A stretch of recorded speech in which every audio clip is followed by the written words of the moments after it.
Everyone, welcome back to the UkeStuff channel. This is my Irin Walnut Laminate Concert Ukulele, and I had recently reviewed it for the Uke Guide, and there were some problems with it, and I knew that I was going to have to spend some time with it. So, last night, after recording finally the review, the UkeStuff and the Uke Guide review, I went to work on it, something that I've been waiting to do all week long. It's a ukulele with a lot of promise. Still something I'm concerned about, but generally I've got things fixed. So, first thing I did was I removed the strings. The next thing I did was I filed down the nut, and I actually probably went too far. It's not buzzing. So if I go up the strings, there was a buzz. If you remember, I'll talk about that in a second. There was a buzz. The buzz isn't there anymore, and I'll talk about that. But I brought the nut down almost too far. I mean, it is under 0.5 millimeters at the first fret, which is really getting to be almost too much. But it was so high that I just sanded until I got it down to what I wanted it to be. So that I took a little bit off the saddle. So the action now at the 12th fret is 2.5 millimeters, and it's under 0.5 millimeters at the first. So really super easy to play now. It has fluorocarbon strings, which I just like the sound of better, and I think brings out the high end of the ukulele more. And actually, even more sustain. So that fixed quite a few problems. I went through and really aggressively sanded the fret edges, and what I did is I taped the sides with masking tape, and then with a sanding block went aggressively. And then I have a tool from StewMac that is for dressing fret ends, and then I also did that. There's one part in here where I actually used the wrong end. One side is curved, the other is flat. So I have some scratches down there. It doesn't really bother me. It's a $30 ukulele, and those might wear off in time.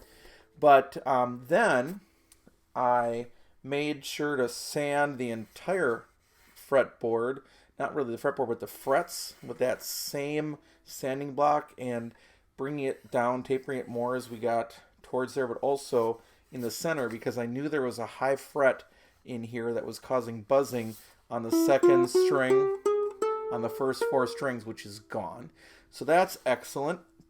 I oiled the fretboard and the bridge with Music Nomad F1 oil.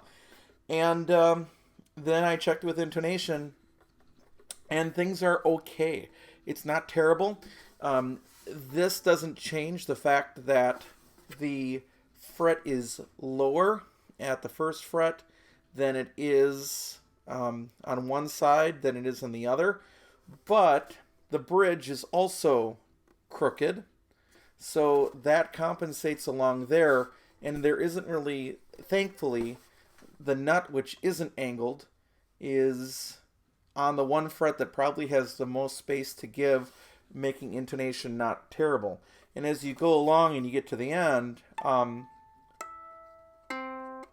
playing harmonics, the harmonics line up at the 12th, they line up at the 7th, they line up at the 5th. Where they don't, where things get just a touch, is really the intonation a little bit at the first fret, but it's nothing like it was before when you had to pull the string too much. So this was a successful rescue. This ukulele is now perfectly usable. If you don't pay attention too much, you don't see the crooked bridge or the crooked fret up there. And I think most people are going to get drawn to the kind of the new style F-holes on this instrument. Now, that would raise, still you have that big cosmetic flaw, so maybe it would raise another half ukulele for me if it came like this. Again, doesn't make it a terrible ukulele or to play it right now, but still really hard recommendation for a new player. So that really doesn't change anything, but the good news is for me, I now have a ukulele that I think sounds pretty decent, has kind of a cool look, for very little money other than an investment of an additional 30 minutes of my time. Really, there wasn't too much in supplies to fix that other than new strings.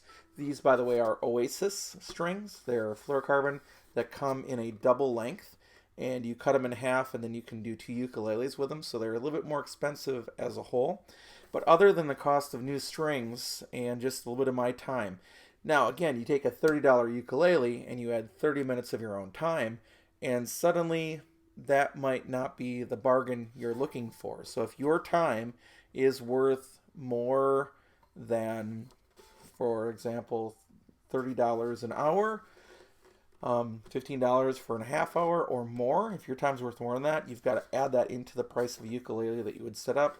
And in many cases, you'd be better off calling Mims Uke or the Uke Republic for a starter ukulele that they would set up and include that in the price of the purchase, or an even next level ukulele that you would buy from Mims, the Uke Republic, the ukulele site, or Elderly Music online that would do that same setup work for you on the next step up. So still a lot of work to do, but I think it's salvaged, and it's now a very playable uke. It's a functional uke. Sounds pretty neat, but you still have those couple of character flaws that just, you go, oh, I'm not 100% certain on it. So just want to let everybody know that that worked out very well, and it solved most of the problems that I was having. You're not going to fix that bridge. You're not going to fix the fretboard as it is, but it's generally okay without it. In fact, I've seen and have owned ukuleles that are less in tune as you play up the neck than this one is. So even though that fret issue's there, it really doesn't hurt it too much. And I'll just call it that. It's just kind of a cosmetic issue with a crooked bridge now, and that's not going to change. So thanks for watching this video. There'll be more video reviews in the future. I've got a couple of ukuleles in the mail coming, and still a lot of my own to review in the near future. Thanks for watching. We'll catch you next time.